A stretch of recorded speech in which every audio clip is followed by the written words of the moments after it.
All right, welcome to the second edition of our Equity in Architecture series. This one's Equity in Architecture Education, specifically removing roadblocks. So we have with us, I'm Lauren Harris. I'm the 2020 to 2022 Regional Associate Director for the state of New Jersey, but also the Chair of Women in Architecture. I'm a returning champion, so I'll just skip ahead since a lot of you were on last week's session. We also have with us Andrew Thompson. He is the county architect for Passaic County in New Jersey. And he is also a returning champion. Andrew, do you want to take a couple of seconds to talk about yourself and your background? Sure. Yeah, Andrew here. Started at Pratt Institute. Started my with Newark and Suburban, serving as now their current president for 2020. Been working on K-12 programs with AIA. I've also, at the same time, been a long-time member of NOMA, National Organization of Minority Architects, where I served on their national board and actually served in the New York chapter as their president. And just happy to be here. There's a lot of things that I could talk about, but I don't want to take too much time. But I like joining the conversation and have a good conversation tonight. Thanks. That's fantastic. Thank you. Lorianne Jones, another returning champion. Thank you, Lorianne, for being with us again. Lorianne is the current president of AIA Central New Jersey. She is the project manager at DI Group Architecture, and she does so many projects with ACE and children, and she herself is a mother of two and one itty bitty one at home. Lorianne, do you want to say a couple of words? Just want to say hi.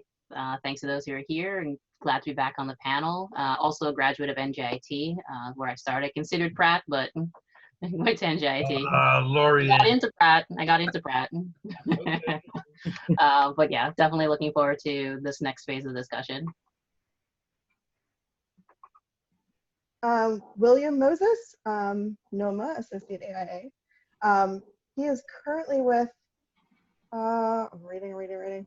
Gensler? You're with Gensler, I'm sorry. He's currently with Gensler, but he's also a big person at the NWACP and with NOMA, and he's been a breath of fresh air and a breath of knowledge when we've been going through these panels. So thank you, William, for being with us. Would you like to take a couple minutes to say a few words? Yes, hi. It's been a blessing to be here. I started with NOMA underneath Andrew. I was his correspondence secretary, and that's how I got into NOMA. I'm also a NJIT graduate, and I used to work for. I did a number of for about maybe a decade. I did a lot of healthcare architecture. And now I'm running the gambit of different types of architecture with Gensler, and also doing some work on my own as well. And it's been a experience to go to these panels and to express certain things that's been in the air in terms of discussion for a number of years now. And thank you everyone for having me. Well, thank you so much for being with us. All right, our next panelist is Tiffany Milner. Tiffany Milner is a registered architect. She is the executive director of the ACE Mentor Program and of Greater Philadelphia. And Tiffany was with us last week, and she talked a lot about the ACE mentorship program. And because it definitely transitions from K to 12 to college, we definitely appreciate Tiffany taking the time to be with us to talk about her specific students and how they are doing. Tiffany, do you want to take a couple of minutes to talk about yourself? Awesome. Thank you, Lauren. And thank you for having me back, guys. I really enjoyed the conversation a couple of weeks ago. As the slide says, I'm a registered architect by trade, worked in a firm for well over 15 years. made the transition to kind of wanted to get out and just be a little bit more visible. Did a lot of mentoring with ACE mentoring while practicing as an architect in the firm. So when I left to kind of be a free spirit and a consultant, it just so happened that the universe aligned and I had the opportunity to become the director in Philadelphia. So I guess fast forward about 6 years, now I'm the director of communications for ACE National. So I'm still helping on a directorship capacity in Philadelphia, but now it's really kind of cool and fulfilling to kind of have a broader reach, you know, across the country. So it's a blessing. So thank you for having me. Oh, well, thank you for being with us. All right, and we have Steve Lazarus, AIA. Steve is the CEO of Axis Architectural Group, if you couldn't tell by his background. Steve is also the president of AIA New Jersey. Steve, do you want to take a couple of minutes to talk? Sure. I want to thank everyone for allowing me to be on the board, and it's opened my eyes quite a bit. I personally graduated from high school, went to Ohio University for 1 year, and I had the privilege of working under Frank Ching. I don't know if anybody have heard of him. Yes. Yeah, 3 books. We used to have great times, 3, 4 in the morning, getting high and doing design. I know I shouldn't say that, but it was really enchanting. And then we had a professor who came down of Syracuse because his girlfriend was there, and he said, "Young man, you're going to Cornell." I said, "I am." So that's where I ended up, Cornell Architecture for 5 years, graduated. And then I joined the AIA about 5, 6, 8 years later. And being in the AIA has opened my eyes to many different people. And being president this year, I've had the privilege of meeting the ACE Mentor chief from TNEC, which we're going to be working with her September through March with 23 or 25 kids. And we have to create our own programs for them and a site plan. And we have to come up with an idea of what they can work on. So I'm really excited with this opportunity. But I just want to say thank you for inviting me to the board, and I really appreciate it. Well, thank you, Steve. We always appreciate you being with us. Our next panelist is new to the series. It's Susan Ricard Bristol. She is an architect and professional planner, LEED certified in green design, and the principal of SPB Architecture, LLC, and a member of the AIA. Susan was an instructor at the NJIT School of Architecture. Susan, do you want to talk a little bit about yourself? Sure, yeah. First, thanks for having me. And technically, I guess in the equity series, this isn't my first. I was a panelist 1 year ago for the mentorship sponsorship part of the program that comes from the National AIA and their guides. But back when we were preparing some of those early sort of equity sessions, I was stunned to discover that the National AIA did not include equity in education as a part of their official program. And so I'm very happy to have this opportunity because 15 years of teaching at NJIT across every level of the program and with a wide range of students, this topic is near and dear to my heart. I'm a native of Wayne, New Jersey, farming family, but my grandmother was the last generation to actually live on a farm in Wayne. But when I applied to architecture school, NJIT was not accredited yet, actually. So I had the good fortune of going to the University of Virginia, where I have remained active. And my most recent activities there have been with the foundation, the scholarship programs, and a series of listening sessions that they've held very recently on this topic. So this is a timely participation for me. Thank you. Well, thank you so much for being with us. And next we have Franco Kolarevic. I hope I pronounced that right. He is the Dean of the Hilliard College of Architecture and Design at NJIT. He has taught architecture at several universities, has written many books, and we are just thrilled to have him. Thank you so much for taking the time to be here, especially because we know that you have so much on your plate during a pandemic. Would you like to take a couple of minutes to talk about yourself? Sure. Well, thank you, Lauren, for the invitation, and I'm delighted to be joined by so many NJIT alumni and actually instructors. Susan, I was unaware that you actually taught at NJIT. So I'm here to learn. I am a relative newcomer to New Jersey. I joined NJIT a year ago, so I'm still learning about New Jersey. Even I've spent 8 years of my life just across the river from New Jersey. I lived in Philly for 8 years. So I know New Jersey from trains and cars and so on. And I have to say, and it did stop every now and then. So I have to say, I have also worked on the other side of the Hudson River. So I had the privilege of helping colleagues at City Tech in Brooklyn and developing their architectural technology program. So it's a project to which I have devoted 6 years of my life. So they got a big NSF grant that had actually to do with access to STEM education. And I was on the advisory board for that project. And the last thing that I want to add that is relevant to our conversation is that I served as a president of the Association of the Collegiate Schools of Architecture in 2019. And equity for us in architectural education was actually one of the strategic priorities. So and I have been invested in that topic at the national, international level. And now I'm invested in that topic at the state level. So it simply moved to a different kind of realm, so to speak. So I look forward to the conversation. And as I said, as a newcomer, I'm kind of keen to learn from the rest of you on this panel. Well, thank you so much for being here. I know we truly appreciate it.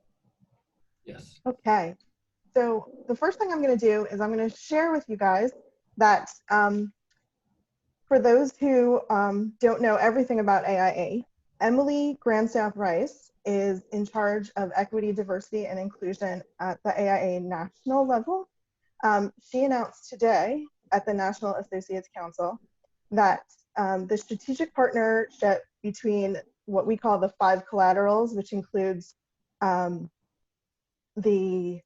NCARB and NAB and the AIA, there are 5 strategic partnerships, and they are now working on a memorandum of understanding to include NOMA in that. So there'll be a strategic partnership between those 6 entities, mainly to progress equity and diversity. And so look out for that memorandum of understanding, and that's a very exciting change that's happening at AIA national level. And I'm just gonna mention that there is someone on the council whose name is Kendall Nicholson, and he's with the ACSA. And he left us with a food for thought, and I thought that would be important to share with you. It's that the ADA has changed design over the last 40 years through legislation. We can do the same with equity and diversity if we legislate change for design justice. And what does that mean? Well, that can mean a plethora of things. We're just starting the conversation, but you should keep that in the back of your mind that change doesn't necessarily only have to happen at a grassroots level. It can happen legislatively as well. All right, so on to the questions. So last week we talked about K through 12 and how it's important to inspire children to be architectural designers and architects and to go to college, and what does that mean? And we left off with portfolios and how we can reach out to the schools and make sure that the children understand what architectural education is all about, and how do we prepare them with what architectural education is going to look like. So now here we are at the next session, and we're talking about architectural education. And there's a lot of important things that really could be roadblocks to the reason why children of color or students of color, because they're now grown-ups, right, once they go to college, how they would not finish or how they would not be successful. So that's really what today, the thesis of today is all about. So the first thing I'm going to do is I'm going to share my screen again, and we're going to talk about the numbers. And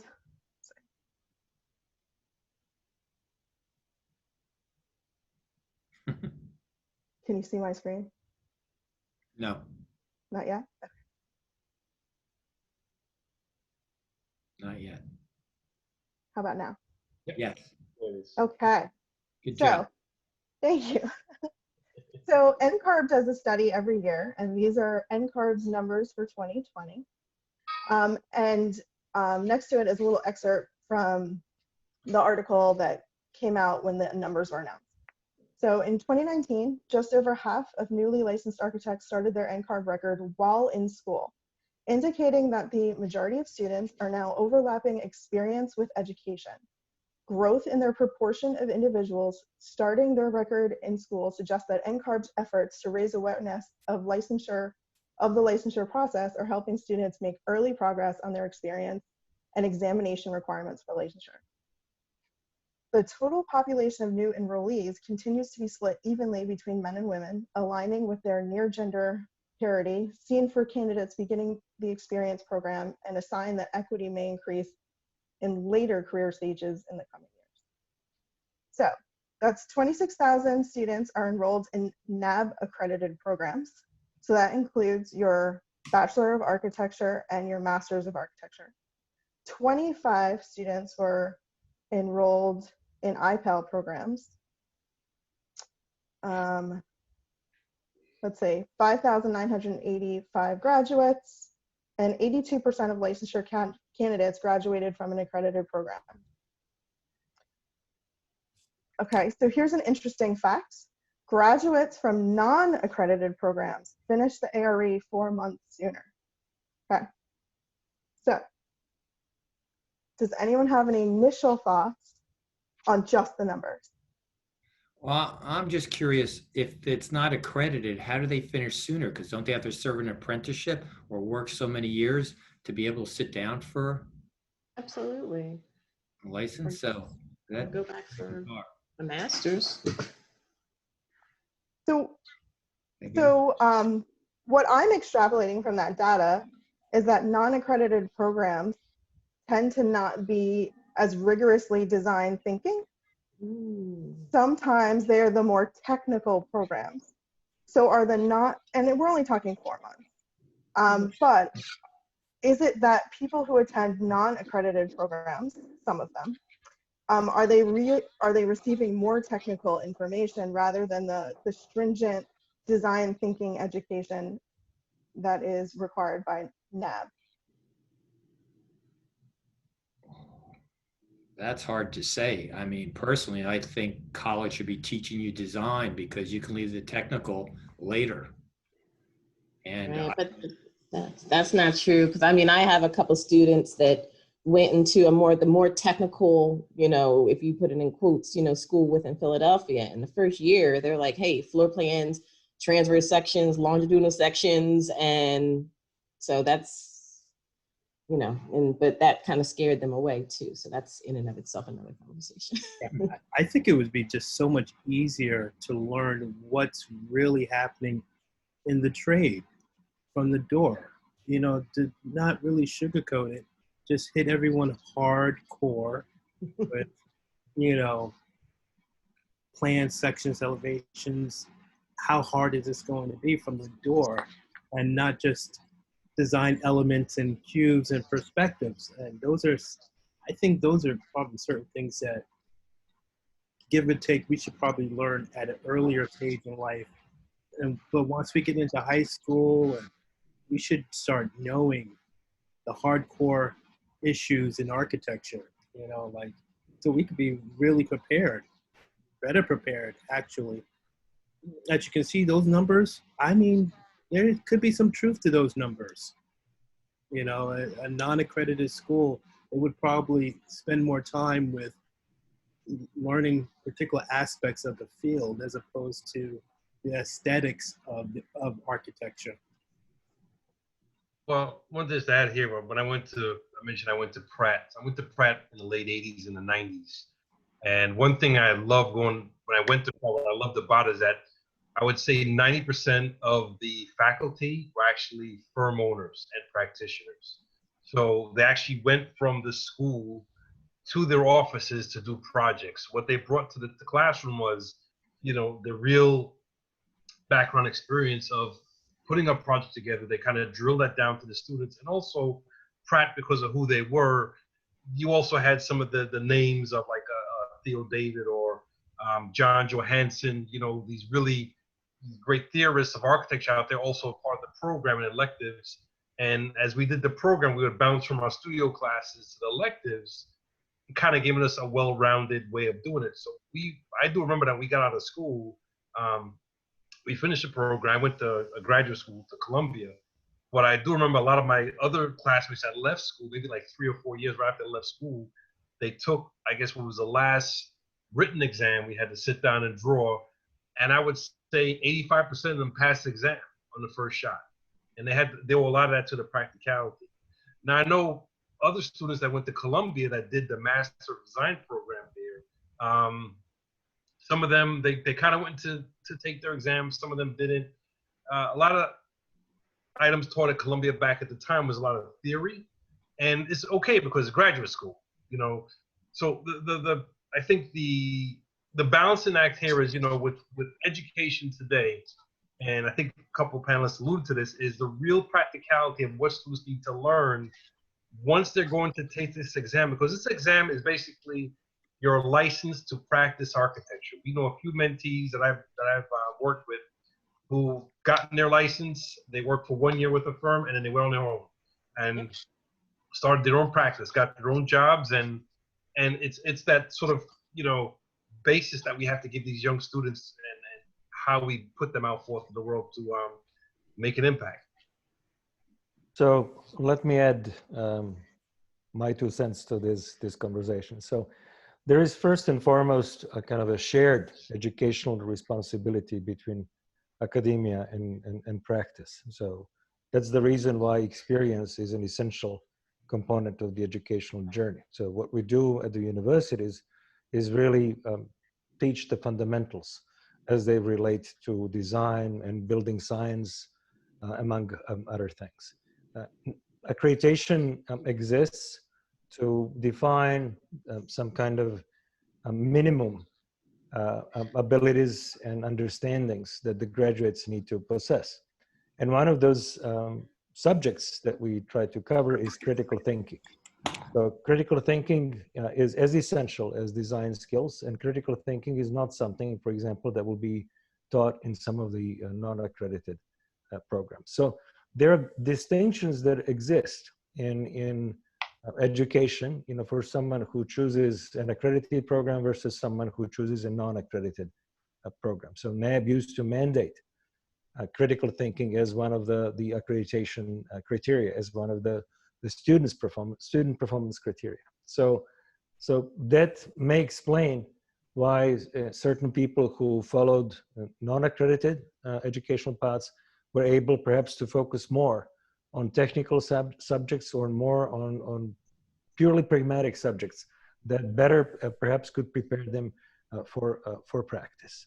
So the graduates that we produce, we try to equip them with essential skills so that they can continue the learning in the profession. And by no means we teach them everything that they need to know to be successful as practitioners.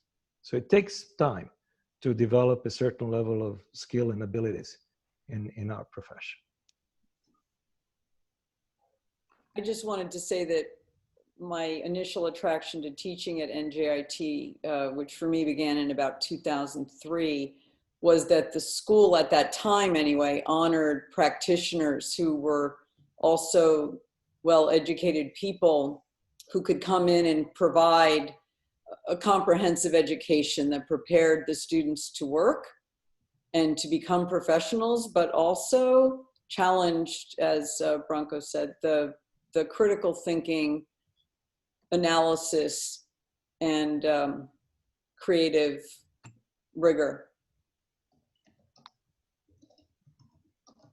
So we do have some comments already. So I'm just going to read them because they're germane to the conversation we're having now.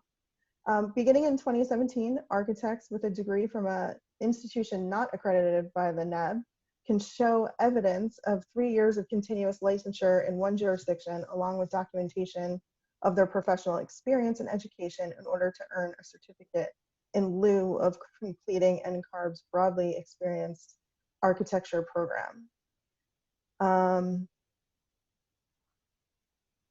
Let's see. quite a lot of comments here, but we'll progress the conversation. Anne talked a little bit about community college, which is next on our agenda to talk about.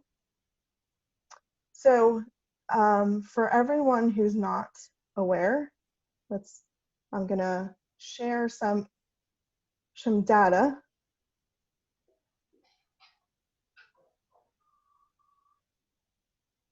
Right. So if you're in New Jersey, New Jersey has a comprehensive statewide transfer agreement, which talks about specifically students transferring credits from an associate's degree program, whether they achieve the entire associate's degree or whether they just take classes towards an associate's degree, into another BA program or BS program in New Jersey. So we're here talking about roadblocks for certain students, right? These would be the students that are probably on the lower end of the socioeconomic background. These would be students in the neighboring college at Essex Community College, right? So it says students transferring with an AA degree into a BA or BS program will have accepted for transfer exactly half of their credits required for a basic 4-year degree and would have exactly half the credits to complete a 4-year institution. However, when you get into the fine print, it goes on to say the only reason a student would be required to take more than the standard half of credits for a 4-year degree is if the entrance into the required course, the 4-year institution, requires a prerequisite course which the student has not completed at community college, and the student cannot fit that prerequisite within the remaining credits to be taken at the 4-year, or in this case, 5-year institution. And lastly, by definition, 304 level courses at 4-year institutions have no course equivalents at the community college. For purposes of this agreement, a 300 level course is one that has a prerequisite of a 200 level coursework or the equivalent prerequisite, such as a placement exam. So there's a lot more information in that agreement, and we left you with the PDF, the link to the PDF if you want to read more. But let's talk about that. So this is all your guidance counselor and your parents and the student talk. They decide that for whatever reason, whether it's they don't feel they're prepared for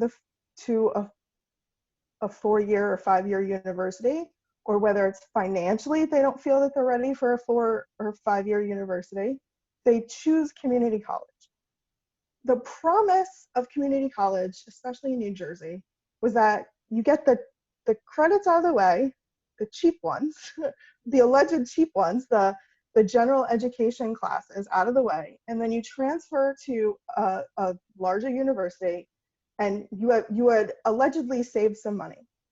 But when you get to the university, a lot of times they accept the credits, but they don't accept them towards the degree program. So oftentimes students are taking those general ed classes again, that English, the pre-calc, the calc, the history classes. They're now taking them twice, making the degree last much longer and cost more. So the promise that community college was going to save the family money isn't a promise realized in reality. But also what's happening there is if you did apply for financial aid to go to a community college, federal financial aid works by semester, not by cost. So you have already had 4 semesters of financial aid for the community college, and now in year 3 of your 5-year BARC, you're going to run out of money. What are your thoughts of community college being a roadblock to being in one of the most expensive degree programs there are in New Jersey? Only because it's a 5-year bachelor's. Does anyone have any thoughts on that? Well, I came from a 2-year program, associate degree. And I did that because my parents couldn't afford to place me in a 4-year degree program. I couldn't do room and board. We just didn't have the money to do it when I came out of high school. I didn't get the scholarship. So I said I need to get to college, and I started with a 2-year program. I took about a year off to work. And then when I did go, I went to Pratt, and of course you have to go to portfolio review. and I had gotten accepted into Pratt. And then I went through all these things with the program. Well, I've already done these programs at my 2-year college. I mean, it was New York City Technical College, which is part of CUNY in New York. And they said, well, you have to take a certain English class, certain math class. They were trying to actually push remedial on me. And I'm like, no, I'm not doing remedial. I already done my math class. I mean, my reading classes, I'm good. So I found it was a bit of a sort of a learning curve in trying to get through some of the programs in the the 5-year degree at Pratt. And it just really is for a student to kind of really go through that and keep themselves focused. And also in going to the 4-year program, if you don't have a scholarship and then they're adding all this extra baggage with you before you thought you had these credits that you've done already. And it's just sometimes a little bit detrimental to the student. But that's a little bit of my experience. I'll let the rest of the panel talk about it. But, they need to really fine tune this and try to make it a little bit more seamless as possible. Yeah, to piggyback off of what Andrew said, I too went to a community college before I went to NJIT. And I think I was an engineering major or something like that. And I spoke to a guidance counselor about my transferring from the community college to NJIT. And he said that I was going to lose, just like you said earlier, half of my credits. So he devised a plan that I would switch my major in order to get more of my credits transferred. And I was able to do that. I think I was a little bit fortunate, but on the tail end, I think I lost some of my financial aid money by the time I think I was in my sophomore year or junior year at NJIT. And it was the worst. I had the most worst experience ever. I didn't have any money, and Ellie Masco, God rest her soul, she allowed me to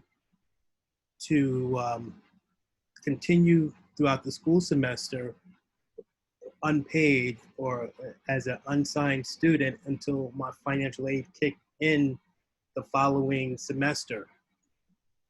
So I was lucky and unlucky, and then lucky again at the same time. So the transition it could be tricky, but you have to do a lot of research and a lot of asking questions, and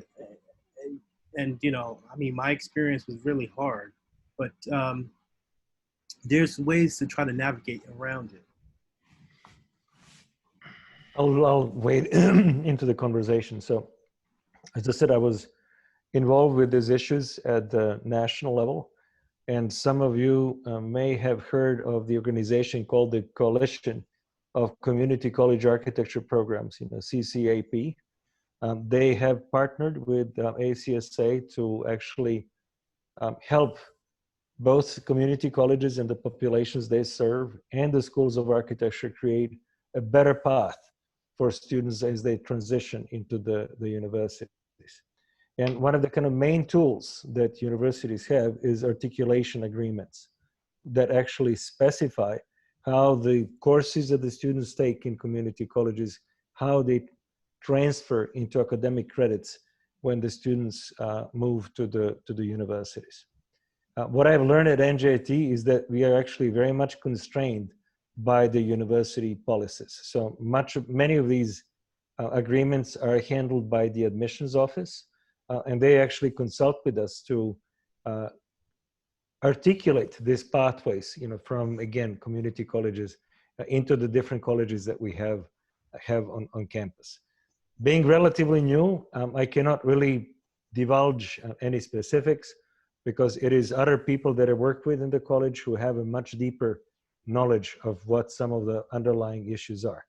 And the people who have a pivotal role of so-called student advisors. So they're the ones who actually are very familiar with these educational pathways that the students take. And they're the ones who can help transfer students navigate this difficult landscape that exists at the universities. So we have the work cut on our side to make that journey through community colleges to the universities better and less costly for many of the students.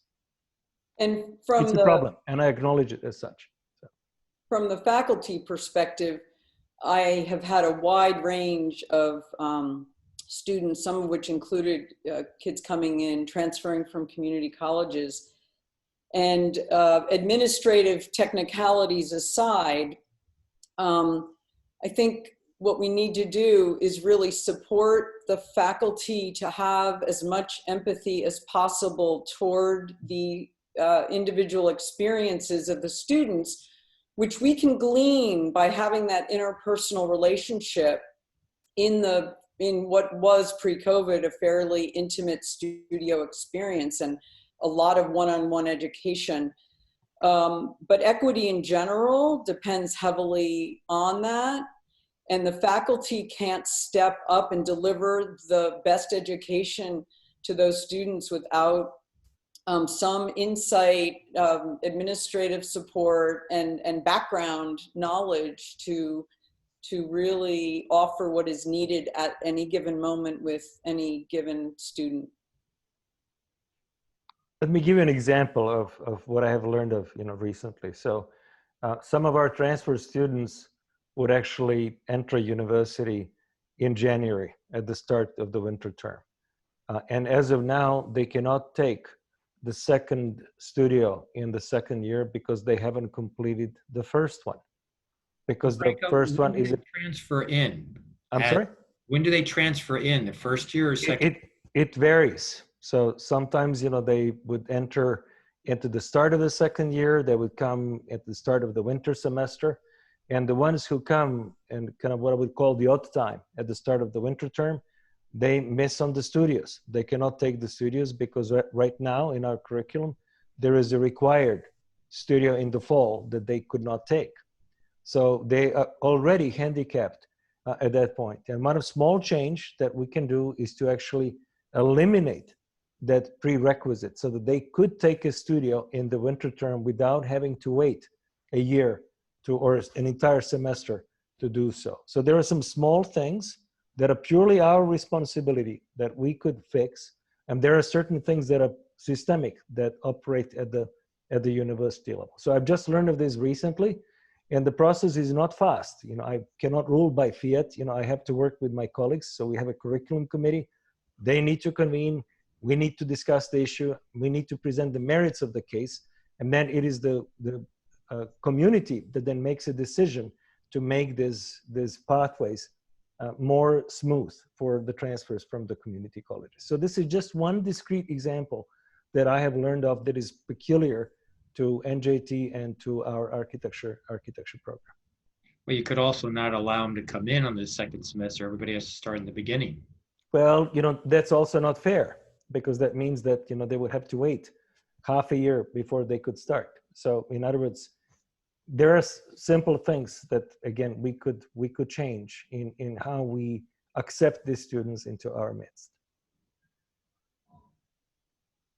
So one of the takeaways from last session was that John Henry, who's with the New Jersey School Board Association, we talked a lot about portfolios. And he agreed that if the AIA put together recommendations for what you would need for a portfolio for engineering, architecture, or any program, to be perfectly honest, that they would be willing to share it at the New Jersey School Board level, and that's almost 600 school districts. Should we include in that portfolio package information on what happens if you end up at a non-accredited program? What happens if you end up at a community college program? What are these intricacies? If we provide them up front, are we helping students make good choices? Absolutely. I mean, you just need to inform them of all the possible situations. I mean, that's ultimately kind of what we do at ACE. We try to provide a platform where the students can have like open conversations with emerging professionals on all levels, just so that they can kind of avoid that. Because one thing I know that we have seen, it wasn't a matter of students choosing between an accredited or a non-accredited school. They didn't know. They didn't realize that it needed to be accredited in the first place. So that in and of itself is like, you know, kind of like AIA 101, what they can do in terms of educating the students just to make sure that they start off, you know, on the right path with that. So any and everything that you can kind of feed the students. And the thing is, you know, it's great that it would be exposed, this portfolio information be exposed to the school districts, but it's still going to have to trickle down. You know, you already know the chain of command. And when it comes to communication, how do you get it in the hands of the students? How do you get that information in the hands of the parents? You know, that's kind of, you know, an alternative conversation too. I was going to say something along those lines too, that I think a lot of it is, it's about that linkage to, because this is an entire chain. So I think the link in the chain that's important here is, you know, getting to high schools in some fashion, because I find that a lot of the advisors don't really know what to tell you about architecture. It's like, oh, okay, you can do some math or something, or you like to draw or something. So they're like pushing people to that. But if you had somebody that was really coming to you, even with that interest to start out with, I don't know that guidance counselors are necessarily aware of all of the pieces of the puzzle. So I think in any way that we can help support that and have students know what the different paths are ahead of time would be really important, because it's not just, you know, the community college transfer, it's, you know, people going into 4-year programs versus 5-year programs. I know a lot of interns who came into our office that were like, oh, I didn't realize that I had to then, you know, do a master's if I wanted to get my license from the 4-year program. I just went to school here and they didn't really explain that to us. So I think all of that has to be integrated a little bit better. I agree. I think if you have the portfolio, we should have some websites also where they may be able to say, okay, this is where you can look for where architecture schools are in your state, what architecture schools are requirements, and, you know, financial aid and various other information that they don't have to look very far. If we just give them some websites possibly that they can answer all their questions. So I don't know how many of you have heard of the website studyarchitecture.com. So many people have not. This is something that I have worked on as president of ACSA, trying to convince our collaterals, AIA, NCARB, to work with us in promoting that website. It actually contains the profiles of the schools. Like if I can share my screen, I can show this to everyone. Let's see if I can get that to work. Here we go.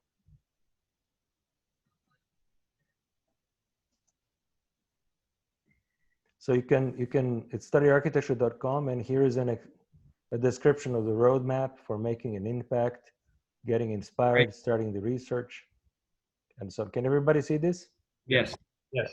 So there is a lot of information, where to study, what to know, what's new, and so on. And ACSA has been trying to promote this. So this is one way that you in our community in New Jersey could actually help young people understand what the profession entails, where they can study architecture, and what are the other resources that they could have access to understand these paths. I know that NCARB has something similar on their website, but it's not a separate, again, website. You have to really go into the NCARB's website to find out.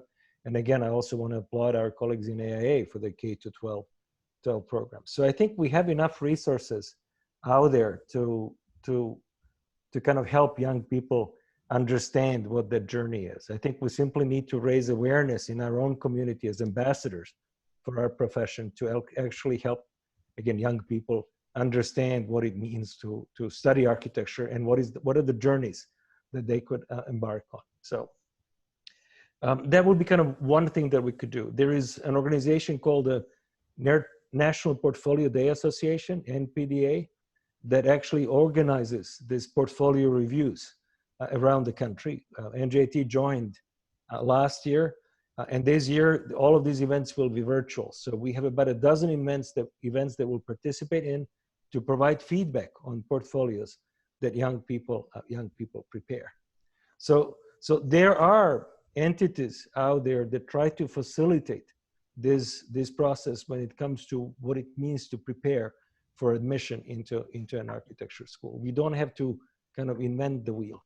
And then we at NJIT will start our own portfolio sessions, like where, again, people from our state can turn to us directly to get advice on what is in their portfolios and what are the sorts of things they should be adding to their portfolios.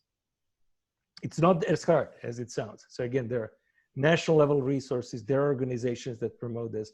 We simply need to raise awareness in our own communities, in our own professional community. Franco, thank you for that. I think also too, we've been kind of focused on the portfolio, and I think the students from high school getting ready to go to schools of architecture. But you know, we talk about K through 12. It's, you know, that system of kindergarten through end of high school. But also there's this other age range we need to catch, and we've been doing that through programs such as NAACP Acts that Will has done with high school students and middle school students. NOMA's Project Pipeline kind of focuses on middle school students, and they have chapters throughout the country in doing that. And I think really to really capture these students, and also there's another big one out there that actually we didn't talk about, Mike Ford's Hip Hop Architecture, which is nationally known, is very, very well funded.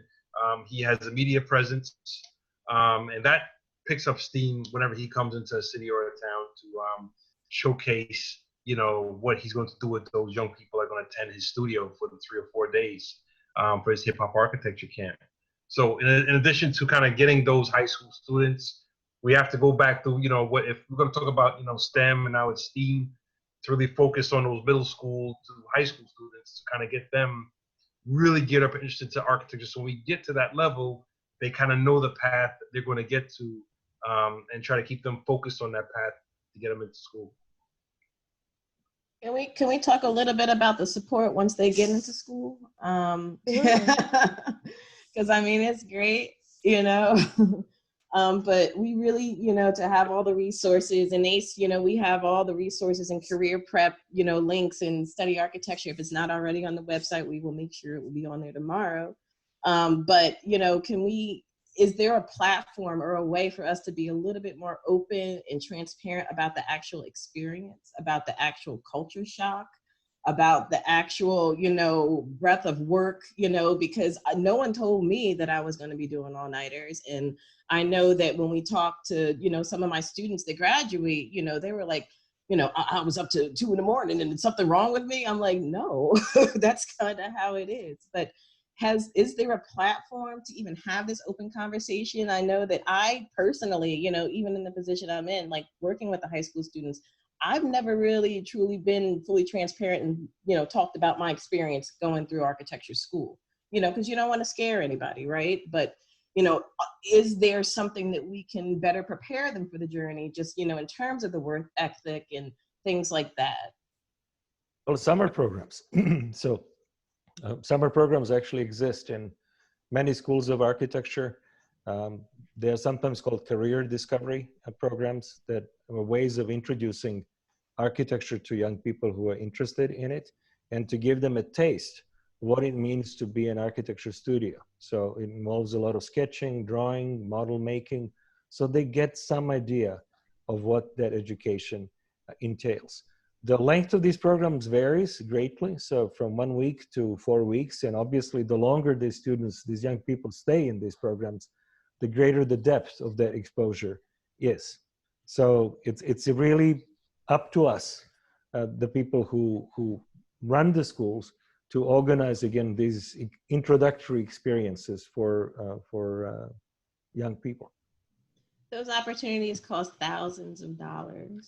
Not necessarily. No. In our case, we actually want to make it accessible, and I think we also provide some financial assistance for those who cannot afford it. One thing that I'm particularly keen on is we have formed a group of people that have been engaged in Newark for years. You know many of them: Tony Schumann, Darius Solahub, and Georgine Theodore. So we created a Newark Design Collaborative, and we want to find a home for it in downtown Newark. And we have been working with a friend of the college, Samir Hanini, who runs Hanini Group. Many of you may know him. He's a graduate of NJIT. It's a real estate firm. And we were in conversations about getting into one of the ground floor spaces in downtown New York to make what we do accessible to the broader community, so that young people who live in New York can stumble upon us and visit and see what we do in our profession. The COVID-19 kind of stopped us in the tracks. Literally, we had a meeting at the end of February to discuss how this could become a reality. I know that there was a conversation with the AIA New York and Suburban to create some kind of center for architecture in New Jersey, and we hope that this can become that seed embedded in the community where we could actually promote architecture and other design disciplines to the community at large. So raising awareness, again, in the community among young people, I think is one of the first steps to create greater interest in the profession in underrepresented groups. And I just want to add two things. One is to expand on that, what the dean was just saying. You know, high school kids these days are all, at least the ones that want to go to elite schools, are required to do community service. And lots of families engage in community service anyway. It's a part of their culture. But, you know, it's become a requirement. I would suggest that faculty in the School of Architecture should volunteer in the community to make sure they understand where they're working and spending so much of their time. In the same way that students who go to anywhere, but especially to elite schools who are famously negligent of their local urban environments, the students should volunteer and get to know the community that they're studying in. So I would suggest that formal institutes are a great idea and build off of existing relationships, but that this could also be occurring in a more kind of grassroots and more surgical way, maybe. And then maybe later in the conversation, we can talk about studio culture, because there are a lot of ways that studio culture could, the word I would use is flexibility, and the way that the studio culture could encourage support and facilitate success among students of color, first generation students, and minority students. Thank you. I cannot agree more. Some of you may have heard of the program called Schools That Can. So they're active in New York and in the state. Some of our faculty actually volunteer and work with schools that can, and we actually invite them in our midst in Weston Hall. So they come to our building, they bring 60 to 70 kids who spend the day working intensely in our building. So it's led by also one of our faculty members, that particular session, Jose Alcala. I want to acknowledge him by name. So our faculty, many of them are engaged community members, and they really want to help, as I said, many of the disadvantaged groups that we work with and that we try to serve. So let's talk about studio culture and how that might be a roadblock for some students to finish the NAB accredited program. Susan shared a story about the University of Virginia just recently. Susan, do you want to share that story with the panel? Well, as a Northerner who went to school in the South and didn't really understand Southern culture, I had a lot to learn. And University of Virginia, as you all know, had a tragic event two or three summers ago now, 3. And they have a legacy of slavery and a founding father architect who owned slaves. And the university's been wrestling with this, dealing with this, and trying to help everyone to understand how to go forward and craft a better future with this very heavy legacy. So the School of Architecture has its own issues, independent of the university heritage. And they, about a month ago, had 5 nights, I believe, of listening sessions. And the dean and the administrators listened, and they had a facilitator, a woman, a UVA alum, African-American woman who's a professor, I believe, at UNC. And her name escapes me right now, but I could, oh, Deborah Stroman. And it was very interesting. In all of my years of teaching, I'm, other than pizza with the dean, you know, which is a wonderful thing to offer, I'm not sure that the students were heard in any meaningful way, or felt that they had a voice that would not result in negative consequences for their careers or for their futures. And I just spent a couple of weeks listening to the recordings of all of those listening sessions.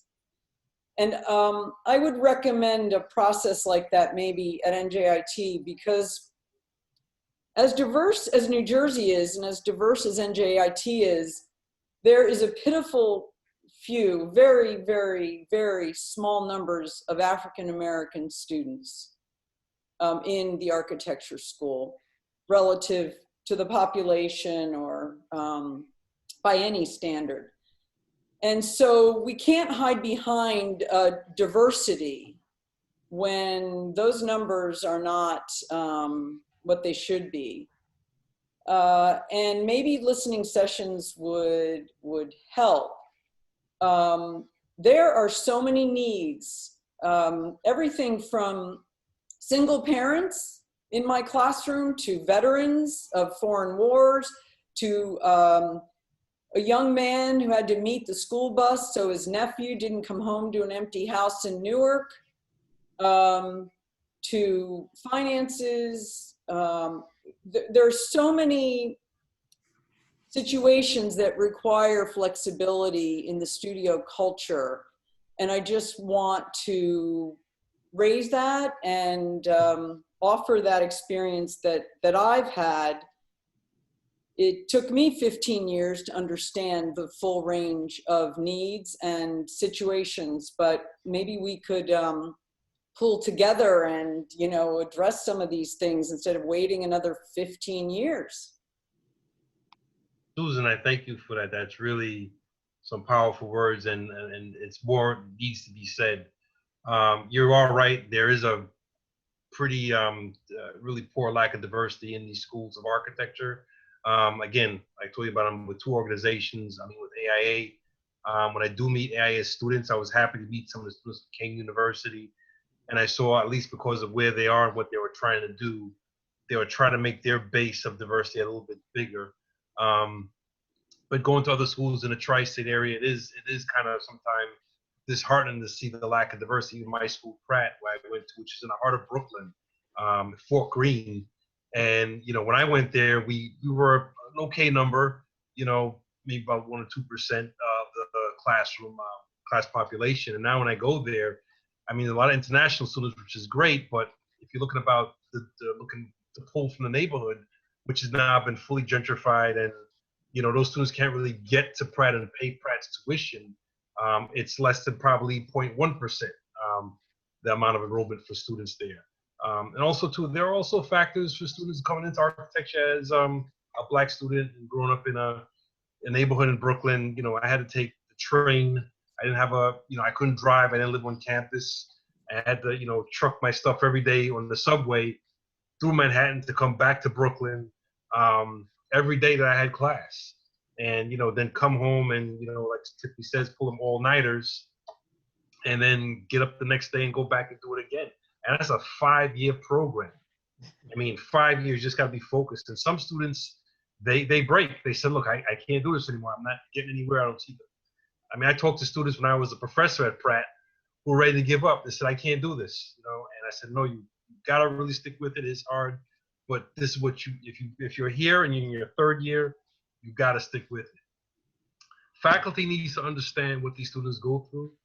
I think right now, what's happened now, and I think we talked about this in our first discussion, is that the world has awoke. to what's going on. We're looking at all facets of, racial lines, looking at economic lines, and really trying to focus on what people are really going through, what they suffer, what they have to do to get somewhere. And I think the faculty, some of the faculty I have met, if they can sort of get off of their platform and come down to the level where, you're here to teach a student and get that student through the program, and don't think about, they should know your mantra or do what they have to do. I think, the school itself will be successful. And lastly, with NOMA, what we try to do also is we also mentor with our NOMA chapters a lot of young people, because our NOMA professional chapters are very small.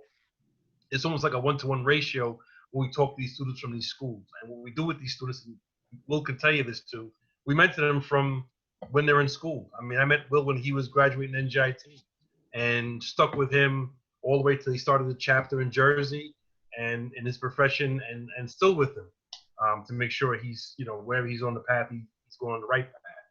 And a lot of our members have taken that oath to do that. I'll leave it there. Let me just, I'm probably talking too much, so I want to No, leave no, room for other please. panelists.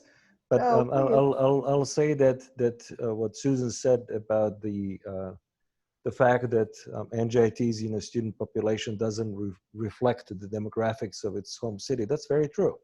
So I believe African Americans represent only 9% of students on NJIT campus, and we know what are the demographics of New York. And I think the numbers are much lower in the College of Architecture and Design. I believe less than 3% of our students are African American. So I'm aware of the problem. And again, one of the things that I mentioned about this New York Design Collaborative is to actually bring it into the community and make architecture visible to young people of New York. I want to mention another initiative by the New Jersey Performing Arts Center.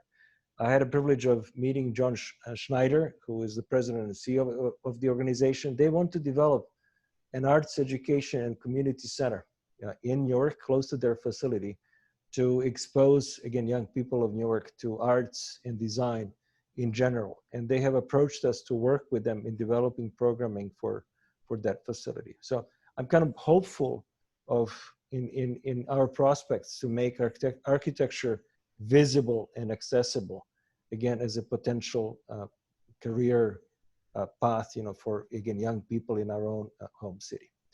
Speaking of the difficulties that our students have in their lives and the studio culture, I think that became incredibly acute during the COVID-19 crisis, because our faculty interacted with their students in their homes.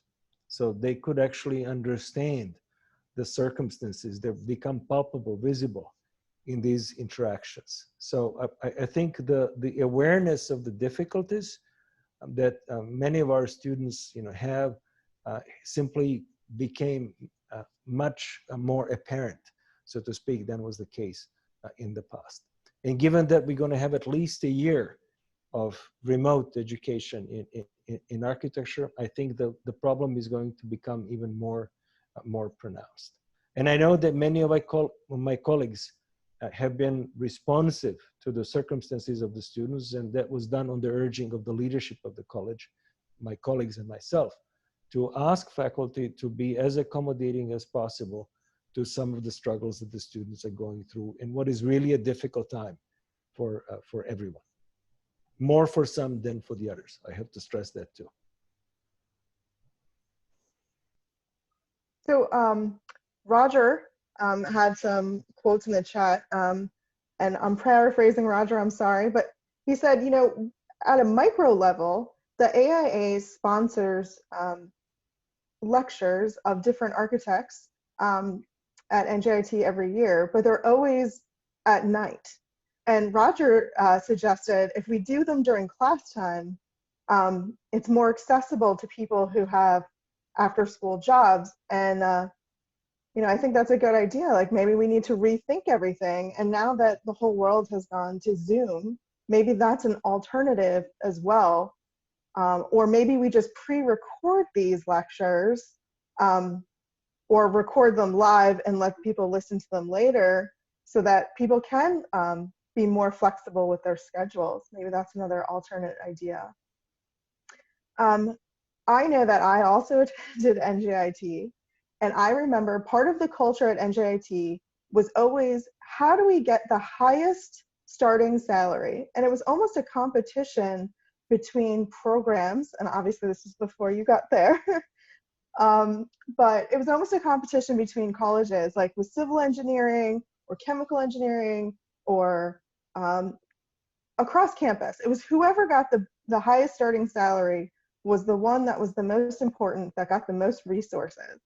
And obviously architecture has one of the lowest starting salaries. Is that a roadblock when it comes to getting all these student loans, having one of the most expensive programs because it is a 5-year undergrad, and now here we are with the lowest starting salary, paying what is historically the largest amount of student loan debt in the history of the country?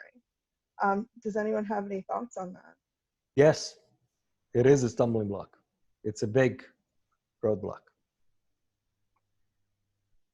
So I know I had some suggestions to that, and Brian Pencho and I, who's also with AIA New Jersey, had a lot of conversations about the CSI has a CDT program, which is the Construction Documentation Technician program, which is a 10-week class and a test afterwards. But what that means is that you have the ability and the knowledge on putting together, this is a level 1 test, but you have the ability to put together a set of construction documents. So you have the design thinking degree, but then this 10-week session gives you the knowledge to put together a set of construction documents. Now, for all the people that actually employ new graduates, is that a value that would increase starting salaries?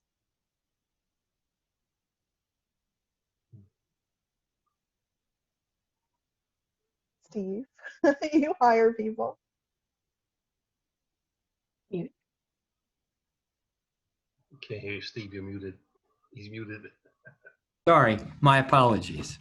For us, a lot of people we see have no experience, and we can't take them in and give them a decent salary because they have to rely on everybody else to teach them, which takes away from productivity from everybody else. So when we're out looking for someone, they have to have experience. So doing something like that would be very valuable, that we can teach somewhat, but we're such a small firm, it's hard to teach all the time because it takes away from productivity.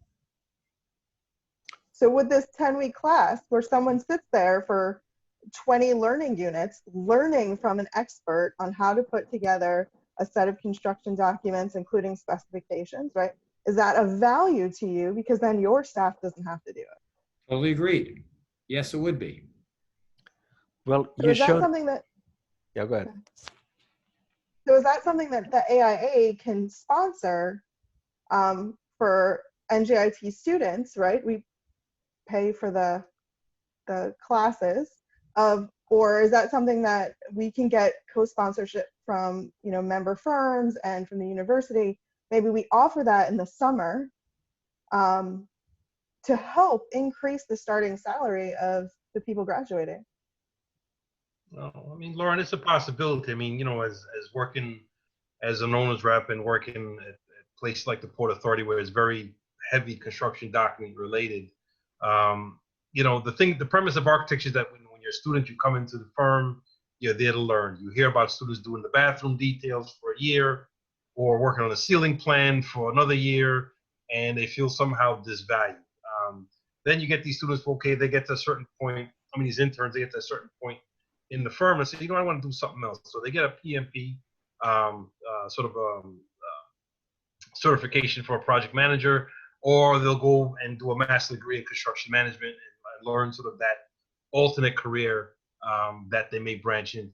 But it does not hurt to, just as we go and we're going to get our BIM and Revit skills, like right now, I think I just got an email today that they're going to be offering free BIM and Revit for those who are unemployed due to COVID-19 or just in general unemployed, which is great. But, when we had the recession, everything, we should have been doing CAD and BIM classes back then.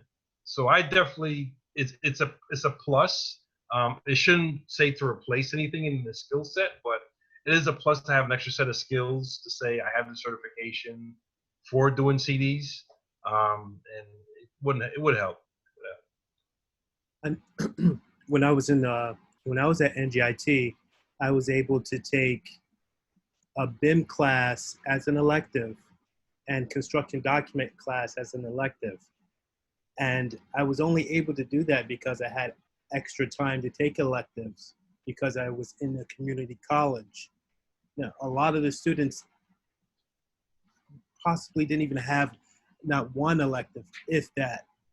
And it might be there, but they may not be able to have the freedom to take it. And if you're from the inner city, you won't be able to take summer courses because you have to work. You know, you have to work in order to get more money up so that you can pay for the semesters that you're gonna take the following year. So I don't know. Sometimes it's a catch-22 in there. There is actually a promising solution. Lauren, you had IPAL in your NCARB slide. So I did. And it showed 25 schools that actually sign up to it. But for that to become a reality, and I would actually fully support that, the state registration board needs to make that path to licensure possible for the graduates in New Jersey. So what that would do, it would actually enable our students as they progress through to work in the firms, to acquire experience, earn some money, and actually shorten that journey to becoming professionals. So, and as Stephen said, someone who actually has some experience under the belt, you know, can command a higher salary. So that would again enable students to acquire that much needed experience while they are still in school. So working over the summers, taking a semester out or a year out, and so on. IPAL can actually make that quite appealing and quite possible for a large student population. And I would just add that the profession in general has to, I think, agree and promote the idea that there are no unpaid internships, right? That there's no such thing as unpaid work in a professional environment or preparing for a future profession. And whenever I've hired students as interns, maybe for the summer, let's say, or between semesters, I've always paid them more than they earned at the last job and told them they have to earn more with the next job. So that you have to give them this culture and this confidence of every experience builds and builds their value, and that should translate to pay. You know, that's an important part, you know, a point because of how we kind of come into the culture of architecture school and kind of just like, you know, for lack of a better word, slaving over our work all the time, you know, and then you kind of set people up for that, which then leads into the profession. And even how we as architects that are practicing think about our work, that here, we're just here, you know, we want to do the work. So we're not necessarily charging a certain amount or the amount that's worth what it could be. And that kind of filters back into our starting salaries for people as well. So all of these things that we're talking about have so many connections that, you know, we need to be aware of, that we're creating some of the problem ourselves with this kind of hazing that happens as you're going into architecture school, which affects us, you know, as we come out of school. Well, the students are vocal about the studio culture and they do want change. So AIS, as the national organization, has been advocating for change, you know, for almost a decade. And the change is slowly, very slowly, happening in schools. So I'm not a fan of all-nighters, and I think it's about time that we talk about time in architecture. So that how long it takes that we value time, and we value the investment of time that we make in the project. So we create an ethos where time is an infinite resource that shouldn't be accounted for, and I think that has to change in architecture schools. So when I ran one of my seminars, I asked students to show how many hours they spent working on building their projects.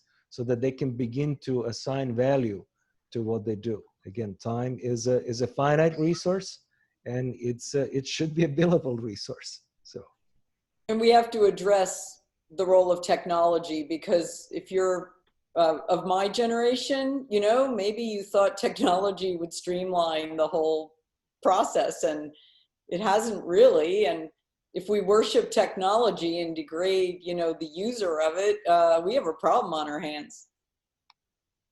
You know, a couple of things, like since we were talking about like salary and trying to get students experience earlier, I mean, obviously, you know, I'm an ACE girl, right? So we've been trying to get internships, you know, for high school students. So we've been talking on collegiate level, which we already know has their challenges. Like Steve said, you know, it takes so much time and man hours to manage, you know, an internship. You know, but if we're talking even high schoolers, like, you know, that's even a deeper dive. It's like, you're not going to trust them with anything. They ultimately, they'll be in the office really just to, you know, file and go get coffee. But like, is there a way that the AIA can develop some type of document or some type of like system where it can help some firms to kind of better prepare them to accept an intern? So I don't even know if it may be in a document, just like giving a list of things and, you know, tips and tricks that the students may want to learn, or you may be able to teach. It just may be a little helpful to try to just bridge that gap to get more, to get these students, you know, at least earlier, you know, internship experience. But it's definitely going to have to be a little bit more of an education and learning curve on the firms too, if possible.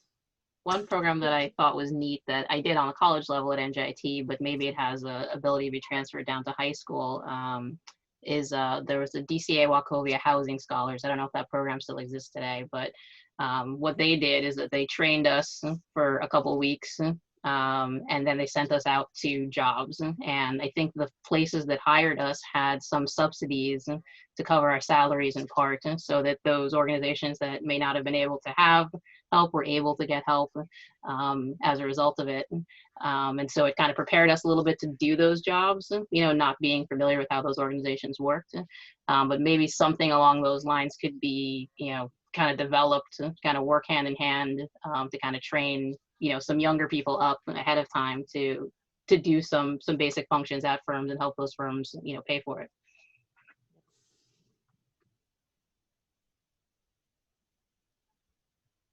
So for everyone who's not super familiar with the IPL program, I'm just going to describe it a little more because that was our next topic to talk about.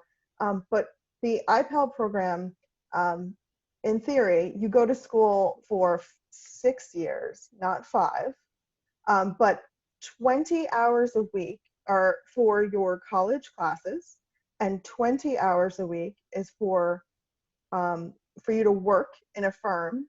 And those hours, because now that NCARB has changed the policy that you can start earning experience AXP or experience hours immediately upon leaving high school, that any hour, even in your freshman year of college, spent at a firm is an hour towards your AXP.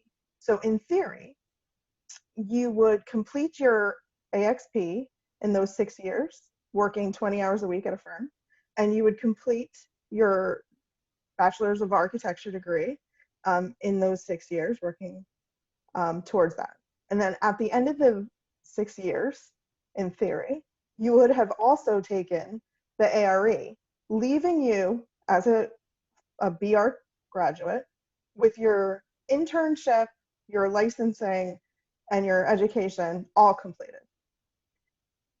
The reason why it's not allowed at this time in New Jersey is because New Jersey doesn't allow you to start taking the ARE until after you finished and completed your Bachelor's of Architecture degree at a NAB accredited degree program and your AXP. Once you finish the AXP, you can then test. And it is my understanding at this time, because I have spoken to NCARB about this, it is my understanding at this time New Jersey doesn't have any interest in participation, but Pennsylvania is. I'm not really sure about New York. Should we, as the AIA, lobby on behalf of our future members to make the licensing board rethink their their position and say that this is the pathway for lower socioeconomic students, students of color, older students, students that are going back to school and have families. Is this what we should be doing? Absolutely, yes. Do we know why New Jersey doesn't want to make that change? What the discussion has been? I'm not, I don't know. Anybody has any insight? Well, probably I think just the powers that be. I mean, you know, basically, you think about the co-op program that happened years ago in certain schools. I mean, when I was going to school in New York, there were co-op programs where you did exactly what Lauren was saying. You worked a certain amount of hours per week, plus you did a certain amount of school time per week, and that went toward your degree. I just think with maybe the limited amount of schools maybe that we have in New Jersey for architecture school, it's NJIT, Princeton, and now Kane. Does that factor into changing their program into saying now instead of these students being in class the 5 years full time doing studio and possibly going in the case of Kane, they have different time they travel back and forth for parts of that curriculum, that you upset the balance. And now you're asking students now to sort of just go into the sort of apprentice mode where, you're learning some part about the profession, you're working at the same time, which is always great. Then you're now taking the exam. And when you're all done, you go right into the firm at a certain pay scale. And now you're a large, possibly, hopefully, a large contributor to the firm. And how that all plays out in the state, I don't know. And that's really the state board architects, how they look at it, if they have any say in it. It's probably also what's factoring into that conversation. Look, NCARB is a confederation. That's what I've learned. So a confederation of 55 registration boards. So, and I think the number of states that do not recognize IPAL is rather large. So NCARB as an organization is actually lobbying the state registration boards to make these changes. So this is a perfect example where AIA and NCARB, could join forces to make this change possible. And the reason that I'm in favor of it is that would actually address many of the struggles that we have addressed in our conversation tonight. So it would enable some of our students to work and earn a living, that is to augment their ability to be at the university. It will take a little longer, but again, it's not for everyone. The schools that have signed up for IPAL, they have small cohorts within the schools that actually complete that pathway. Right. And the schools work closely with NCARB to kind of create that path through the curriculum. So it's a kind of a fair amount of work for us initially for what will be probably a small number of students, but I expect that cohort would grow over time as program begins to establish itself and as it demonstrates to be a kind of a viable journey for some of our students. So I would support it as a pathway for our students in the state. So Josh Zinder said that he used to teach at NJIT, and he said that a lot of his students had a hard time keeping up with the studio work because they did have work commitments. So I think this is a very valuable way that an AIA can use their lobbying power to enact change to help more socioeconomic and people of color actually complete architecture school. So there are a lot of questions, but I think we've all addressed them all in our conversation. So if we haven't gotten to your question, please just put a star next to it so that I can ask it again. But I'm going back to the numbers. I will share my screen again so we can look at the data of where people of color fall off when it comes to pursuing a NAB accredited degree. And here are the numbers. So can everybody see that? Yes. Yes. So obviously the colors represent the different backgrounds of people. But you can see that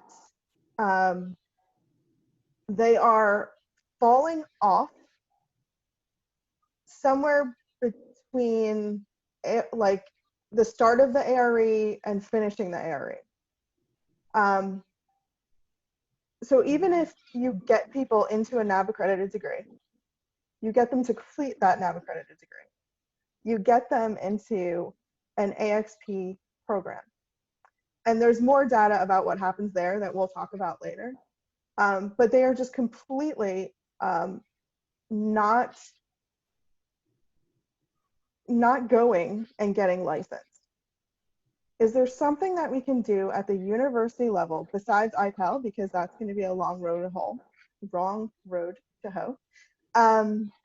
Is there something that we can do at the university level to prepare them for what's going to happen in the next stages, to enable them to be more ready for licensure, or to tell them, and this is statistically true, that according to NCARB, the longer it takes you to start the ARE, the less likely you are to pass.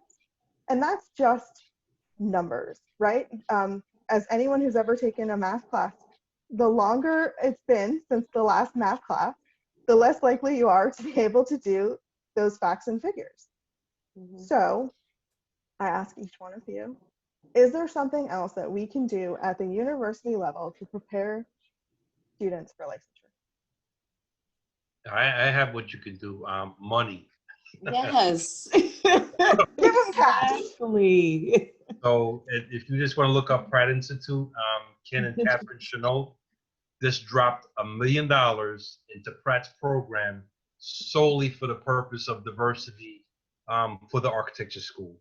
And I think that is a huge step from any outside, philanthropist to do that for a school of architecture. I've been in organizations since about 91. I kid you not, I've heard the same percentage from 1991 to today. The only thing that's really been changing that because we've been really working with our young Black women and making sure that they get to the exam, those numbers have slowly been rising and going up. But again, across the board, as a number of African-American licensed architects, just for that ratio, that demographic, it's been the same. I get the question asked every 5 years, 2%, 2%, 1%, 2%. It never really changes more than that. And I think the graph that NCARB just showed proves it. But if Ken and Catherine Chenault could dump $1 million into Pratt Institute for just their diversity in the School of Architecture, I think there got to be other philanthropists out there, for such as NJIT, for Kane, for Princeton, to do the same thing and help get these numbers up. I have a quick idea. I enjoy that IPAL situation that they're proposing for us to do. I can see after the 6 years, could we allow the students to sit for an exam? After, let's say if this IPAL thing comes to fruition in New Jersey, and have the kids allowed to sit for an exam right after that 6 years. And go. I've heard people say things like this, and the analogy is the bar exam for lawyers, mm-hmm. where they have to sit for the bar right after they graduate, and they actually can't start their jobs until they pass it, which is another kind of hardship. I mean, I've known young people that haven't passed it, and then they're kind of stuck. They can't take the job that they acquired while they were students.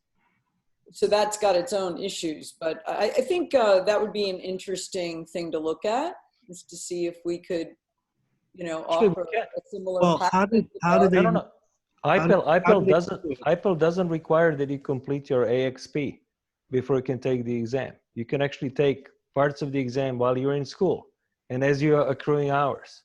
So NCARB, I give them a lot of credit for some fresh thinking. They kind of eliminated this kind of linear sequencing of education experience exam and kind of meshed it all together. So imagine you took the structures class, and while that knowledge is fresh, you can take the structures exam. So it's in other words, it's the concurrency of learning I think is one of the things that we can embrace in this new model. How do they do it in the European countries? I understand that like they get their licensing right after school, or it's sort of embedded in their education. I've served on a subcommittee at NCARB that actually looked at international licensing requirements, and there are countries in quite a few of them in Europe where upon graduation, one gets the license. And that works in small countries where there is, say, very few schools of architecture, 2 or 3. Big countries, such as Germany, for example, in Italy, they are following the North American model. So there is this distinction of a 3-step process with education, experience, and then exam. So yeah, I think it depends on the size of the country. We happen to be a very large country with very diverse states, very diverse local settings, very diverse rules, so to speak. So I think the system that we have works, and it can be improved. And this is how I kind of read the IPEL. And I have to say that what we have discovered when we did this for NCARB is that many of the large countries are trying to emulate what we do in the United States with what is now the experience program and then the exam at the end of the journey. So I know for the fact that quite a few of them are mimicking what we are doing in accreditation and what we are doing in the administration of the kind of experience part. They see us as a successful model. But I hope that they also see the problems that we created for ourselves, that it takes so long to become a licensed architect. And I think that's something that NCARB has realized relatively recently. Not that we would want to go back in time, but yes, in the dinosaur age, when I took the licensing exam, it was offered only 1 week every year. And it was 4 days, not 5, but the 4th day was that 8-hour thing that, you couldn't even use the restroom or you'd lose time. But in a funny way, the whole profession deferred to that week and supported its students knowing they would all be taking, whoever was in that generation of test takers. And so I actually got an extension on my maternity leave, having just had a baby, in order to study for the exam. And it wasn't an individualized, randomized, schedule. It was the whole community had to defer to that 1 week. So maybe it had its benefits too. Yeah, it's definitely 2 factors. It's time and it's money. So if you're able to shorten the time period, I took the exam when it was 9 sections. You had to wait the 3 years. I had to accrue all my credits and then finally get signed off. So within that 3 years, a lot can happen. People had babies, people moved away, people, lives changed within that 3 years. So any way to shorten the period would be like a win. And Andrew, you're absolutely right. If there was a way to develop a trust at all of these architecture schools for all of their students to can pay for the exams. I was fortunate enough to be in a firm that fronted the money for the exam, and they were like, look, if you fail it, it's on you. So, that in and of itself was, kind of a benefit, and I can honestly say that, that firm, that took a good interest in me and invested in my future. So there definitely needs to be a little bit more of creative thinking with trying to, help this out. So I think, I think I'm a good advocate for the program. I am actually just looking at the comments. I'm very concerned about going to school and working at the same time. But again, if you're able to condense that and if you're able to handle that workload, then that's definitely a benefit. Good number of our students work while in school. I have learned that. So, but they don't work in architecture offices. So. Right. The students who work in architecture firms are always certainly most of them are in 5th year and they're distracted because they want to get out and work and finish school. Mm-hmm. But the ones that drive Uber cars and work in, other low-paying jobs, that's a huge distraction, it's a time crusher. It's exhausting for them. The Uber driver, he'd fall asleep at his desk and because he was driving all night, and it was crushing. So at least if the students can work in the profession, those jobs count towards something, right? Yeah, you're right. So I know I don't know, Josh and a ShopRite. I worked at ShopRite and Home Depot. I mean, it happens. A lot So, of students want, Josh and as I said, I know that for the fact. So they need the money to get through, and education at NJIT is not inexpensive.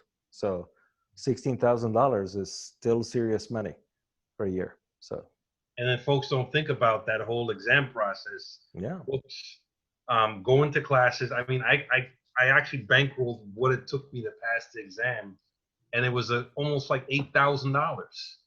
You know, between the classes, the books, registering for the exams. That's You know, so if I true. didn't pass what I did, I got all my written stuff. It was the last written exam, but then I was on a computer exam. So, like I said, the money, and I hear from students who are taking it, they really get disheartened when they have to go back, they don't pass the test, and they got to pay again, they got to study again. You know, we got to help them somehow. Yeah. Go ahead, Lauren. I'm sorry. no worries. So Josh and a bunch of other comments came in about the fact that member firms are paying for the tests, but it's still not helping people pass the ARE any sooner. So Small amount. I would say Not everybody. I would say that it depends on how your system is set up. My current employer gives everyone a fixed fee. So when you show up with your certificate that says that you passed, you get a fixed fee reimbursement, just giant lump sum. And that's a nice way to do it because the pressure isn't on to tell my employer every time I failed. I think to Josh and other people who don't understand why people aren't taking advantage of it, it's been socialized around the NCARB community of test takers and some other communities of test takers. Don't tell your employer that you're taking it. One, because for whatever reason, there will always be a deadline around that time. Two, also because if you fail, you now have to explain to all your coworkers and your employer that you failed. And it's not one test, it's many tests. And, you know, there are a lot of people that fail tests 3-4 times. And it shouldn't be a discussion between you and your employer. But if you change your thinking and just say, we're here for you, we'll support you, and as soon as you're done, we're happy to give you a chunk of change.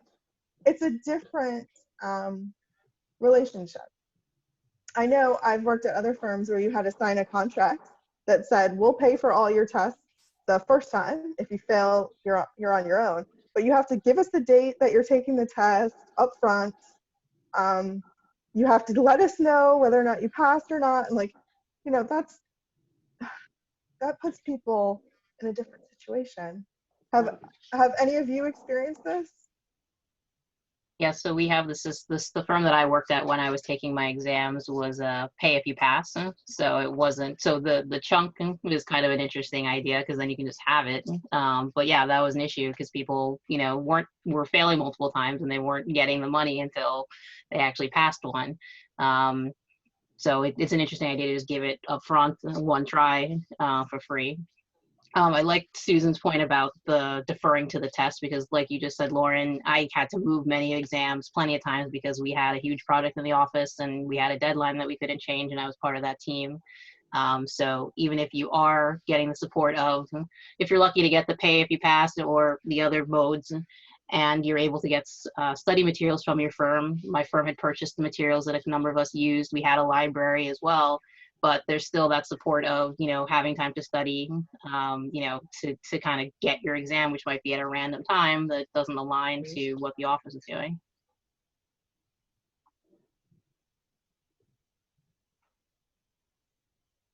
Well, Anyone else?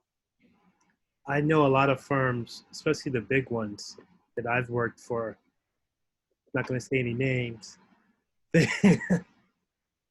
once you're working on exams, they know that you're working there, that you're trying to get your license, and they know that you're working on exams. And like someone said earlier, the deadlines are just so much more when you're trying to do your exams, and they give you no leave. I've been given no leeway. I don't know about any other people, but with my personal experience, I don't think I've ever been given any leeway. And when I've made some certain mistakes, it really showed. And I mean, you can't say, well, I was studying for an exam, because there's no excuse if the quality of their drawings are not up to par. You know, they're gonna kick you out of there. They're gonna get rid of you. So, you know, so it's a balance. So it's a work, study, NCARB, get these designs, drawings, and get your exams done balance. So it's a juggling game. If there's any way to relieve the juggle, I'm all for it. I think on the part of incentives as well is that, you know, you often hear the question of what did your firm do once you passed your exams? Yeah. So, you know, some people don't get their title even right away, let alone a salary increase. So in terms of incentives, you know, even if you weren't reimbursed for it at all, but you had that carrot of, you know, there was a promotion, salary increase that was part of it, then you kind of balance that juggle, have more motivation for that juggle, you know, to get to that point. Yeah, that's true. It's true, but a lot of firms can't even afford that. Right. You know, we're one of the lowest paid because of ourselves. You know, one person charges X, the other charges 2X, and they hire the person with X. And so it's a revolving door where you don't get paid a lot, so it's very hard to help your employees. Yeah. Well, I don't want to say how many of you think that ARE is too much. So I spent 12 years of my life in Canada, and Canadians embraced it first, and then they decided they're going to create their own exam. They call it EXAC. So, and it is simpler, less costly and less complicated than what we have here in the US. So not everything we do is perfect. That's what I'm trying to say. It can be improved. Wow, thank you. And just to talk real quick about, you know, diversity in firms, if we're thinking about, you know, elevating, we do have some diverse employees in our firms. We're trying to elevate them. They're taking the exam. You know, how do we now try to do emphasis on those employees trying to take the exam, trying to bring them up, trying to give them some time, or, you know, if they're on a really important project, you say, okay, I'm going to, even if you take a couple of months off, I'm going to put you back in the same capacity once you finish whatever part of the exam you're taking. And that also needs to be put in the place of firms, as now the talk amongst firms is how to really get people of color in sort of the rank of principal and, you know, directors, so that they could be, you know, more of a visible face and actually recruit more people into these firms, which still is a struggle after still many, many years that this profession has been ongoing. You know, this panel, I guess, is one of many, and this one's about education. And there's just one thing that I had in my notes that I think is important for equity in education, and it would be in the realm of curriculum. And I know that at other universities, the students are extremely vocal. The students of color right now are extremely vocal about curriculum and about the importance of, for instance, when you bring students to a site or a place for a project, that the cultural history is included in that site or in that space. And this is something that was very important to me, but when I was teaching at NJIT, it was not a particularly popular thing to be exploring the depths of history in New Jersey communities, because you know, a lot of faculty are obviously New York centric or internationally oriented, but this is becoming more and more important. And environmental justice is something that architects need to be embracing out front and in the front of every syllabus. you know, dealing with the environment and climate change, which is affecting people of color, you know, way more than others. And I think that the number one curriculum thing that could help with equity would be to make sure that students understand that design is affected by a couple of key things in society, including law, business, and environmental policy, and politics, quite frankly, as we've seen recently. So, you know, I feel like we need to equip the students to make a difference, to deal with and to influence in the future things like gentrification or racism in zoning or any of those other things that are so visible all around New Jersey, and yet people don't talk about it and they don't know the history of places typically. And I feel very strongly that we should include something about curriculum in this conversation. I agree. I mean, public housing is a big thing we could always talk about with students, and how, you know, some architects made their bread and butter off of public housing, what we call the projects. You know, while we're talking about Newark, you know, with you know, with the lead pipes that they recently had to go and implement the infrastructure. How many areas in the United States of America where the infrastructure is so decayed, and our people sort of live in these areas, such as Flint, Michigan, and so on, and now we're dealing with the repercussions and effects on our health. And it's true. I mean, I work in the city of, I mean, I'm the county architect in Passaic County, and I have Patterson and Passaic as two of my towns. And you go there, you can just see the difference from when you're in Patterson, and no fault to you, Susan, but when you're in Wayne, New Jersey, you know, it's really, it's a culture shift, it's a dynamic. And students, when they go on a site, they should really learn about, if they're going into, you know, the city of Newark, into the wards of Newark, or into East Orange, you know, looking at some of the architecture there or some project there, what are the cultural dynamics that shape that area, you know? Needs to be thought about. I agree.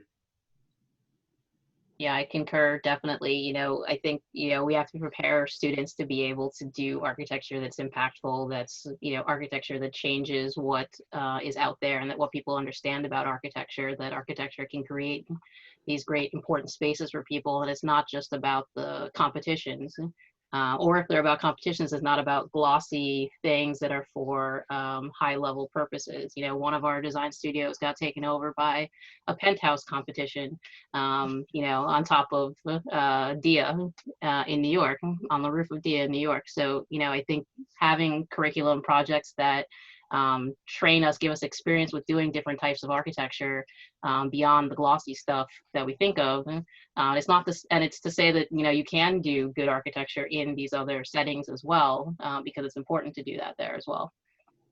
Yeah, but it's definitely getting into the mindset and training the students to know that they can be an advocate, they can, you know, have a voice, and design can be a change maker. And that's definitely something that I know we didn't necessarily get. You know, I went to Temple, but, you know, we did, you know, the boathouses and, you know, country club editions. And I'm just like, I don't know what that is, but, you know, it's okay. But definitely, you know, bringing it down to a more human level. I agree, that definitely needs to start happening if it's not already. So there's definitely, you know, I know hyper localized is important, but it's also nice to know that it doesn't matter where you practice in the country. You know, architecture isn't all good. Sometimes we're the cause of something not so good. So there is a gentleman named Wandele, and he's from South Africa, but he went to architecture school in the University of Chicago. But while he was a student, he had a connection with Obama's interest in bringing along the next leadership of the United States. And he ended up doing a project completely about apartheid, and how, you know, it was 40 miles, and that was the difference. When you moved people 40 miles away from their job when they were urban centric, and you built these houses for them 40 miles away, and then you decreased their salaries so they couldn't pay for public transportation, you created apartheid. You know, architects were part of that. When you talk about environmental injustice and stuff like that, or redlining, architects are part of that. So, you know, that should also be part of the architectural curriculum so that we know not to repeat the mistakes of the past. You know, because oftentimes when you go to an architecture program at a university level, it's all the bells and whistles and none of the you know, the really tough problems. All right, well, we're coming up on the end, and this was a really great conversation. Thank you all for coming and being part of it. And I think we did come up with some really great solutions. So I'm going to leave everyone with some time for final thoughts. So Tiffany, do you want to start? Thank you so much for having me. I really enjoyed this conversation. We've been talking locally on the AI level here in Philadelphia about change and trying to see how we can better advocate for, you know, diversity and at the university level. And I guess one thing I would like to say is that, we're doing a good job, trying to expose the students, get them interested and get them to the university level. But we definitely start to need to look at, Susan, you hit it on the head with curriculum, with culture, with everything, just to kind of get these students just a fighting chance to survive. And organizations like NOMA and having like the student organizations like NOMAS and developing that internal support system, it's going to be invaluable. So I'm really looking forward to see how we can hopefully continue this conversation, as we go on, and not just make this, part of a media cycle, but, really try to, advocate for change and see it really happen. So thanks. Do you want to bounce it off to the next person, or should I pick? Oh, I'm going to bounce it off to Bill. Would you like to share any final thoughts? William Moses, yes, Bill. Sorry. When you said Bill, I got confused. I was like, okay. Oh, sorry. That's all right. I've been called all of the Bills and Wills and Willie. All of the Bills and Wills, I'm sorry. It's too many in my family, so I get confused, Okay, you're Will, you're William, and you're Willie. You're Bill, you're Billy. Too many in the family.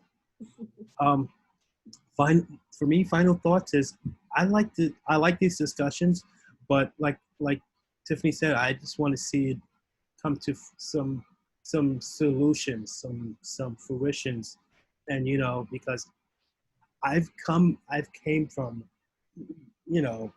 some rough times, but I like to see people flourish, especially a lot of the African American students and the underprivileged students, and to not have to go through a lot of these struggles, because there's a lot of struggles, and if we can sort of like chop down or minimize or mitigate some of these problems and issues for a lot of the students, I think we will see a larger outcome in terms of minority or underprivileged students doing architecture in the future. And I think it would be a game changer if we could, at least spearhead some of these and work with all of the different facets of organizations and lobby for change. I think we can make it happen. I would definitely love to see that, and I would love to be a part of it. That's my skill. Okay. Do you want to bounce off to someone else, or should I pick? It's like a game. All right. Yeah. Lorianne. Okay. So yeah, I want to thanks everybody for being on the panel. We had a great discussion, I think, and I wanted to acknowledge a lot of the comments in the chat. It's hard to read and talk and chat, and but great stuff in the chat as well, and then the Q&A. This whole thing is kind of intimidating. There's a lot of stuff, and it all links into different parts and weaves into different parts of the profession at all parts of the spectrum. So I think the important takeaway is that, we're talking about improvement, not perfection. So if anybody, takes any of these ideas and runs with them, even on the smallest scale, it's a step forward for what we're trying to do for the profession as a whole. I want to bounce it to Andrew. Okay, thank you, Lorianne. As usual, this panel is great. Thank you so much for having me part of this, Lauren. I think really the final thoughts would be that, you know, the change is coming. I mean, right now, people are out there in the streets, they're protesting for what they see is wrong. For our profession, I think when it comes down to our students, like for my section, they actually work in suburban, we're really going to work on our K through 12 program, go back to the city of Newark, go to these schools, get these young people engaged, you know, and also to the young people that are in school, in college, to really go and really try to mentor them, to engage them. That's why Newark and suburban right now is really, you know, we have both NJIT and Keen in our section. We're reaching out to those students, engaging them, making sure that they're part of us, and have, you know, conversations. This is the future. I mean, this right now, these communities, they want change. Architects are the folks that make the change. And right now, if we get more people of color, Latinos, Blacks, Asian, whoever in there, get them in there to make the change, then our profession is successful as far as I'm concerned.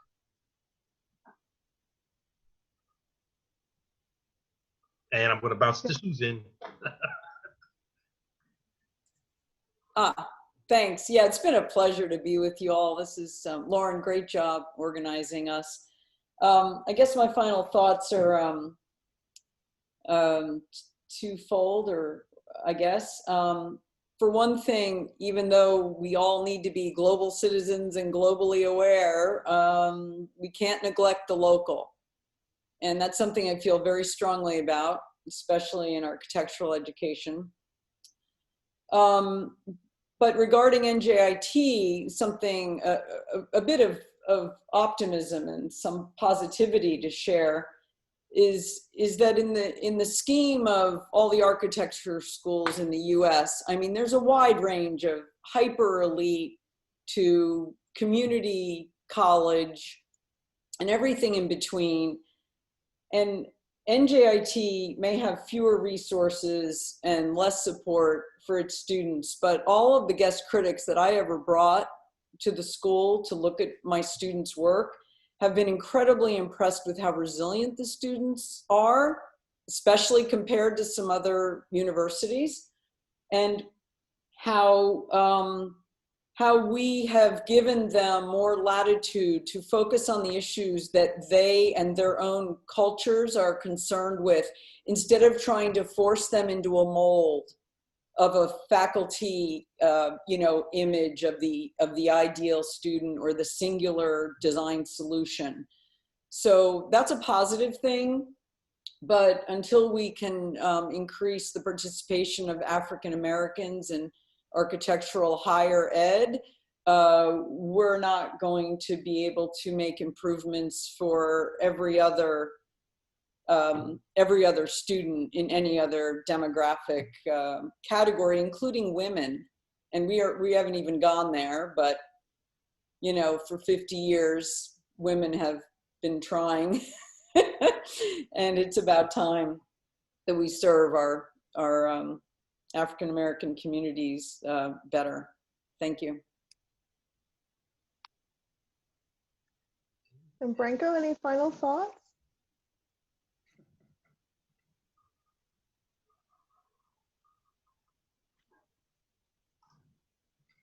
Put your sign up. I know it's getting late, so I forgot to click on the button. So I want to thank you all for this insightful discussion. It's my pleasure to be joining you for the first time. I want to thank many of you, the comments you made. Thank you, Susan, for making reference to resilience. I think that's one quality that I think defines our students. I have my work cut as a dean, and I'm happy to see that I have allies in this kind of various advocacy ventures in the city of Newark at the state level, you know, regarding IPAL. So I hope that we together, like Andrew said, that we can change things for the better. And I made a reference to schools that can, so I would like to think of us as architects that can. So I hope that we can bring that change to the state and to our local communities. Thank you. Thank you. So this is just the beginning of our panels, right? We're going through the life cycle of an architect. So the next discussion that we have is about the AXP program and internships, specifically NCARB's numbers about how it takes people of color much longer to finish the AXP program. So we're going to talk about those roadblocks. Susan had mentioned earlier about the bar exam. We do have a panel coming up specifically about the law profession and how, you know, the medical profession, the law profession, and the architecture profession are really similar, but they've been able to achieve equity decades before we have. So what are they doing right? And instead of just coming up with these ideas out of the ether, why aren't we looking to our other professional cohorts and asking them, why are we repeating their struggles? What did you get right? And what can we do to help? So if you haven't signed up for that session yet, please sign up for that session, because I think it's really interesting to see what the outsiders think. So thank you to all of our panelists and to all of our attendees. I think we got some really great solutions, and I'm looking forward to seeing everyone in 2 weeks. So thank you all so much. Have a great night. Good night, everybody. Thank you. Thank you.